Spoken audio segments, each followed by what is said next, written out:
And the sister is right. David Lee Miller live for us on the streets of New York. David Lee, thank you. Lisa Booth, Fox News contributor. David Carlucci, Democratic former New York State Senator, both in focus. Welcome to you both. Lisa, I mean, I just want to kind of rehash what David Lee was saying there. I mean, we have the video. We've shown it. We don't really need to show it again. Yeah. This guy's punched the guy 1,000 times. The problem here is that he confessed to the crime. We have video of the crime. He was on lifetime parole, and he is now back on the streets. That in itself, Lisa, is a crime. Well, absolutely, Trace. And this is one of the reasons people like me have left New York City. I moved to Florida in part because of this, in part because of COVID and a variety of other reasons. But the crime, and look, it's not just the soft on crime policies of the left. It's not just the defund the police stuff. It's deeper and worse than that. The left has embraced criminals. They have lionized them. They have idolized them. They've put up statues of George Floyd, and you could say what happened to him shouldn't have happened, but they put up statues of a man who robbed a woman, pointed a gun at her stomach. He had done this. Our own Vice President Kamala Harris told Jacob Blake she was proud of him, a man who showed up at a woman's house to re-victimize her, pulled a knife on police officers. You can go back to 2014 with Ferguson, with the hands up, don't shoot lie of Michael Brown. Obama helped push that lie. He perpetuated that lie. He peddled that lie. And it was a lie. His own DOJ would find that Michael Brown was the aggressor. Right. Michael Brown was the one that charged Officer Darren Wilson. So it's not just soft on crime. It's not just defund the police. It's a full-on embrace from the left of criminals. Yeah, it's very true. And, you know, the whole concept here, David, is I don't want to play the punching video again, but I do want to play the 7-Eleven video because I find it fascinating where 100 people go into a 7-Eleven and they just start ransacking the place. And it's kind of organized and they're doing it and they steal everything in the place. And the LAPD say, oh, yeah, we're going after these guys. No, they're not. There's not a single arrest. And next week at this time, there won't be a single arrest, which is why Starbucks are leaving and CVS's are leaving. And Democrats will soon be leaving. I mean, this is a problem for the left, David. Well, this is a problem for the left and the right. The reality is that crime is up around the country. And New York City is still one of the safest big cities on the face of the planet. The crime rate is relative to what we see reported in the media. There is crime that has been up, but it's relative to what we saw when we escaped the recession of the late 2000s.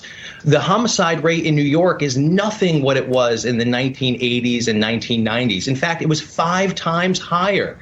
We could point to guns. That's what's killing people around this country, and Republicans still refuse to do nothing about it. Those are people who are pulling those triggers, David. And I got to say, you know, it's the whole concept of having to jump in there and say, oh, listen, these are like the burning building where the reporters outside saying the protests are mostly peaceful. You can make the argument that people are not believing it because they're feeling it. They're seeing their CVS is robbed. I've seen people walk into CVS on 3 occasions over the past year and walk out with stuff, and nobody followed them. The Republicans did not call to defund the police. Go ahead, he brought Republicans into this, so I would like to respond to that. First, where this is happening, if you look, it's these liberal cities run by liberal mayors who have no idea what they're doing, and George Soros prosecutors who want criminals out of jail and are who doing their darnest to make sure that happen. And no offense, Dave, but it's your mentality that's creating this problem because you are, again, defending the criminals. You're saying that somehow law-abiding... I'm not done. Hold on. Hold your horses. You're saying people like me, who is about to be a first-time gun owner, a law-abiding citizen who takes it seriously, I'm the problem, but the criminals who are the ones pulling the trigger, outdoing the problems, those are the people who shouldn't have guns. Those are the people. But unfortunately, your prosecutors, your liberal mayors are the ones letting them out of jail. So spare me with your sanctimony garbage. The crime rate in Florida is just as bad, if not worse, than in New York. The reality is that that's not true. I live in Miami, so we don't have these problems there, my friend. What Republicans are refusing to recognize is that we have an unfair justice system in this country. If you have money and if you don't have money, you have 2 forms of justice. And we need to reform that. And Republicans want to throw the baby out with the bathwater. Democrats are making the hard decisions to say, look, we have to move forward. And maybe bail reform in New York is not perfect, but it's a work in progress. We have more cameras on the street than ever before. We have judicial prosecutors. We have prosecutorial. Is this guy for real? Yep. And yeah. I got to move on, sorry. David. You're kind of losing your signal in and out. But speaking of optics, we'll get back to you. We're going to get your thing fixed. President Biden is nixing a border wall. He has, of course, but now building one around his multi-million-dollar Delaware beach house.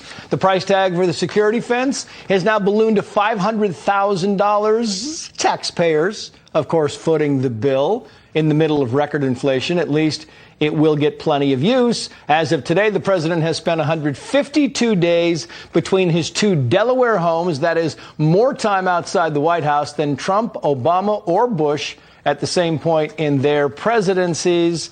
I'm going to go back to you, David. I don't think we got the audio fixed. I think we're looking good. But, boy, that's 5 months of 18 months in Delaware with a fence. Your thoughts?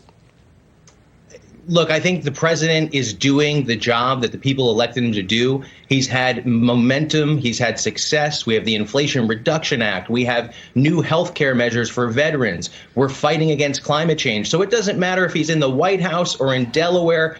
President Biden is getting the job done, and much to the opposition of Republicans. So it doesn't matter where the president is. What matters is getting the job done.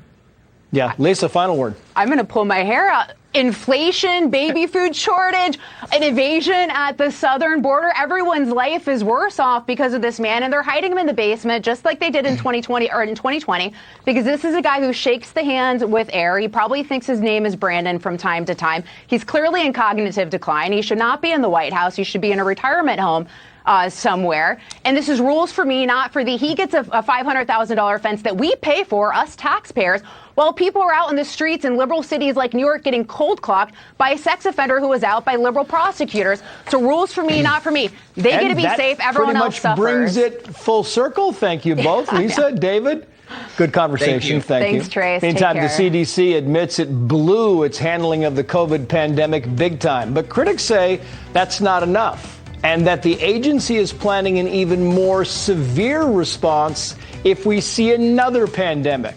Plus, more wacky wokeness from Democrats, and a veteran party strategist warns to cut it out already. We tend to get defined by some overeducated, totally doofus coastal elites that are out trying to write dictionaries or something unrelated to anybody's life. Elites may be the governor of New York, who just signed another law mandating gender-neutral language. Steve Hilton on how the issue will play with voters. He's next.